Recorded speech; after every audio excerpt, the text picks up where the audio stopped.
Shalom sahabat yang dikasihi Tuhan Yesus, puji Tuhan kita bertemu kembali dalam kasih-Nya. Ya, kali ini kita akan melihat sebuah video. Sebenarnya ini adalah video lama ya, tetapi saya upload kembali karena saya menduga mungkin banyak juga di antara kita yang belum mengetahui tentang video ini. Video ini mengenai sejarah sahabat, bagaimana kita ketahui di Indonesia ini cukup jarang kita lihat ada gereja memiliki kubah. Biasanya tempat ibadah yang memiliki kubah tersebut adalah masjid. Di Indonesia mungkin ada orang terheran-heran, mungkin dianggap juga penistaan ya, dianggap kita meniru-niru. Tetapi kali ini kita akan melihat sebuah video bagaimana Pak Ustadz ini menjelaskan asal muasal kubah di masjid. Jadi sejarah ini tidak bisa dibantah sahabat, bahwa kubah awalnya adalah milik gereja. Nah, saudara yang terkasih, kita tonton videonya ya. Coba sebutkan dari mana dalil bahwa Islam itu harus membentuk kubah seperti yang dalam bayang-bayang itu Islamic Center ya? Ya itu kan seperti itu tuh. Saya sekarang mengatakan yang namanya kubah itu berasal dari gereja. Ya, kubah itu berasal dari gereja. Ketika Islam masuk ke Konstantinopel, pakainya kubah. Setelah dilihat tanpa tiang di dalamnya, kata orang Islam, kata sahabat, ini bagus untuk masjid supaya tidak putus sholatnya. Maka kubah itu dibikin masjid agar tidak putus softnya tanpa tiang dari gereja.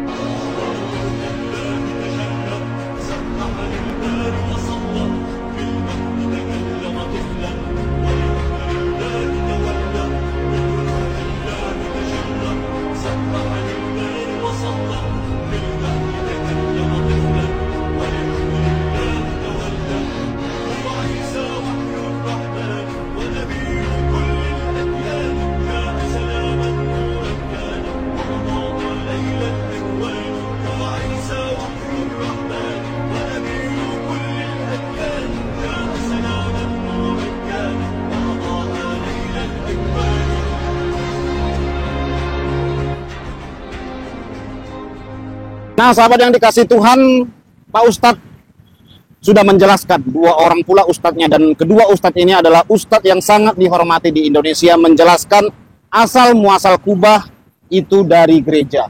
Sebenarnya di negeri kita ini banyak orang, khususnya orang awam, tidak mengetahui Kristen yang ada di luar sana. Ketika orang Kristen ada berhijab, dianggap penistaan agama. Ada Kristen menggunakan kopiah, dianggap menista agama. Ya, bisa saja ada gereja berkubah nanti yang nggak menista agama. Banyak saya lihat YouTuber ya, sampai YouTuber pun pernah itu membongkar itu, YouTuber Muslim. Kenapa di Rusia ini gereja kok mirip masjid, ada kubahnya? Wah, ada apa ini katanya. Nah, terus YouTuber yang satunya menimpali. Oh, mungkin itu dulunya adalah masjid, lalu mereka pada murtad, lalu masuk Kristen. Salah sahabat. Di Rusia itu kebanyakan memang Kristen Ortodok ya. Ortodok optik itu memang berasal dari Timur Tengah. Nah, di Timur Tengah sendiri kekristenan sudah ada sebelum Islam ada. Jadi kayak bahasa-bahasa Alhamdulillah, Insya Allah, Allahu Akbar, itu biasa diucapkan oleh Kristen di sana. Bahkan kata Allah sendiri pun orang Kristen pertama mengucapkan di abad pertama. Jadi pada masa-masa itu orang Kristen di Timur Tengah, saudaraku, membludak. Dulunya Timur Tengah itu Kristen loh, saudara. Termasuk Suriah itu. Suriah itu adalah Damaskus dulunya. Nah, dulu itu maju, berkembang, bukan seperti sekarang. Setelah dikuasai oleh mereka, lihatlah Suriah sekarang. Dulu itu pusat perekonomian terbaik, termaju di dunia, saudara. Suriah. Nah, Timur Tengah itu pun dulu banyak orang Kristen di situ. Karena penginjil-penginjil, para rasul juga ya. Luar biasa pelayanan mereka di sana. Jadi tidak heran kita kalau di Timur Tengah itu ada orang-orang Arab Kristen gitu loh sahabat. Itu biasa. Jadi bahasa mereka tentu saja bahasa Arab. Sudah pasti bahasa Arab. Kitab mereka pun kitab bahasa Arab. Jadi kubah itu ya memang berasal dari sana, orang Kristen di sana. Makanya jangan heran banyak gereja itu berkubah, dan itu sudah ada sebelum adanya masjid. Nah, di Indonesia mungkin karena terpengaruh dengan model-model gereja Amerika Eropa ya, sehingga model gerejanya seperti itu. Nah, kalau kita lihat nih sahabat ya, foto-fotonya nih. Nah, lihat sahabat ya. Iya, mirip-mirip masjid sahabat. Cuman kalau masjid ada bulan dan bintang di atasnya, atau Allah gitu ya, tulisan Arab. Ada huruf Arab di atas nih.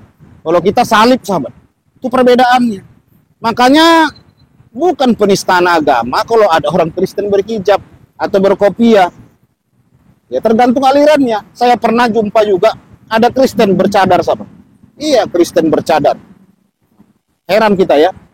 Itu sahabat yang terkasih, menambah ilmu pengetahuan kita supaya makin banyak mata orang terbuka, tercelik, sehingga kesalahan-kesalahan yang sebenarnya tidak perlu tidak terjadi lagi. Contoh, seperti Pak MKC dituduh menista agama karena ngomong Alhamdulillah Yesus. Itu banyak yang marah loh, cari beritanya itu di Google, katanya penistaan agama. Kok Kristen ngomong Alhamdulillah Yesus, nama-nama Yesus dibilang Alhamdulillah, penistaan kata mereka. Nah, itu saudara yang terkasih ya. Jadi karena kurangnya ilmu pengetahuan, kurang pengalaman, mungkin nggak tahu lah apa penyebabnya saudaraku, atau mungkin nggak pengen tahu gitu ya. Padahal kita tahu ustadz-ustadz di Indonesia ini banyak sekali yang kuliah di Arab sahabat. Iya banyak. Nggak mungkin mereka nggak tahu itu. Nah, kenapa mereka tidak jelaskan kepada umat? Oh, itu bukan penistaan agama. Itu memang seperti itu, gitu loh. Memang di Timur Tengah pun begitu Kristen. Mereka lebih dahulu menggunakan itu dibanding kita. Seharusnya ustadz yang kuliah di Timur Tengah itu ngomong gitu. Tapi mereka diam, saudaraku. Kalau ada umat yang tidak tahu, lalu emosi, marah, tidak dijelaskan. Malah didukung penistaan agama. Kalau mereka kuliah di Timur Tengah, mereka tahu itu sahabat. Nah itulah sahabat yang terkasih, Pak Ustadz ini cerdas. Tahu dia sahabat menjelaskan itu sehingga apa? Ademlah umat ini. Ketika ada gereja nanti berbentuk kubah seperti masjid, itu bukan meniru-niru. Tetapi ya mereka yang meniru sahabat.